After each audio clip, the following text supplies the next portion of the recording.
¿Haitiano o un chileno? Un haitiano. Amor, ¿y por qué anda molestando? Hasta tu papá me anda molestando. Oh, Tu papá, pero no le entiendo qué. Y el otro hombre es un poquito gay. no, mi amor, es mi papá, tiene que estar en la casa. Ese es mi papá. Ya, y si sigue molestando. No es la cosa que anda molestando, pero mi papá no puede echarlo en la casa. Ya, ¿y qué vamos a hacer nosotros? ¿Vamos a seguir peleando nosotros? Ah, ¿Tu papá? no sé, pero mi papá tiene que estar en la casa. No, o tu papá o yo me voy. Ah, no sé, si mi papá tiene que estar en la casa, Eddie. Decide, él o yo. Ah, no sé, eso no sé.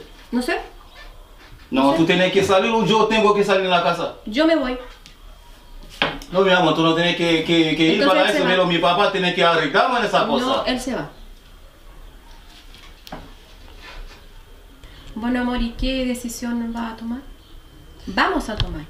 Bueno, amor, bueno, eres mi papá de verdad, pero tú eres más importante que mi papá.